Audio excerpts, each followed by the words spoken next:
kind of stance is that?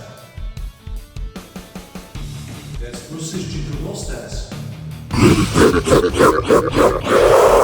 A bladed stance can easily get tackled. Okay, try it.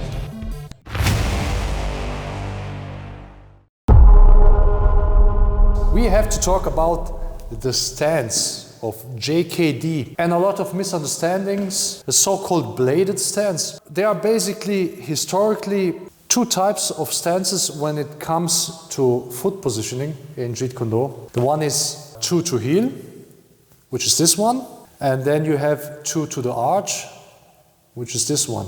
So the difference is, when you look at the first one, 2 to the heel, the alignment of the feet is more open. If you take this line, this is basically a line or a vector that points to the opponent. If you take this as a reference, right? So the feet in 2 to the heel would be positioned like this. So the tip of the right foot on the line and the heel of the rear foot on the line as well. So you're slightly more open. The later stance, right, was more closed, so the Bruce did modify it, where the arch of the foot was on the line from the rear foot, the front foot was positioned the same. It's basically more closed, it's more in line compared to this one. The reason for the first one is that you were more open, is because at that time Bruce used the rear hand more often for trapping kind of techniques, right? So where you're open and then you can use the rear hand better for trapping. And the second, the later stance, which was most closed, this was designed more for attacking, right? Where you can move better and you attack with your tools more frequently, and you don't use your rear hand for trapping at all, actually. You use it for covering, and maybe if you're close enough, then you can also open the stance and punch. One controversy about this stance is, you can read it all the time in the internet, is that this stance can be tackled very easily because the leg is so far in the front, which is totally nonsense. If this is the stance, I'm standing like this, here's my front leg, okay? I'm more in line, I'm more opened. So the front leg, the distance to the opponent doesn't really change, or this. What changes if I stand like this is my ability to move. So let's say now he wants to tackle me. Because I'm standing like this, you can see this in MMA all the time.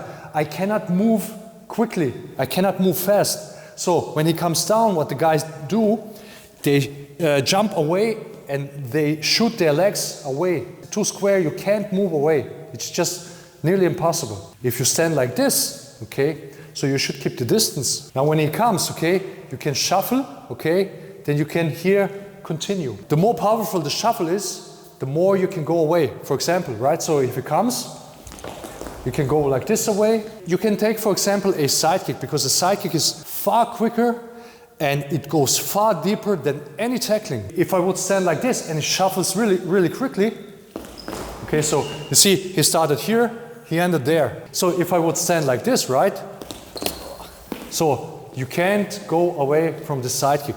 But if you have a correct foot positioning, so here, it's so easy to go away. The reason why MMA guys have to shoot away their legs is because they can't really move away. But here, you can move away. And the important thing is, when you move away, that you move your front leg first, right? And you continue with your rear leg. The faster the retreating step is, the quicker you go away. When you see this line, right? So my rear leg is on this line. If you get attacked like this, you don't just shuffle like this away, okay? When you do it fast, you can cover more distance, right? So when you go from here, then you see where you have landed. The stance is not like this, not like a Conor McGregor stance, okay? Where the leg is literally forward. And you have, even in MMA, you have people that have these bladed long stances. Jeet Kune Do stance is rather compact, okay? Of course, when you step and you move, then the leg goes forward, but you don't stand like this. And that's probably the problem. People think this kind of Jeet Kune Do stance is like these classical stances. No, it's a more like old school boxing stance, okay? And with fencing type of footwork. Okay, guys, thanks for watching. See you next time.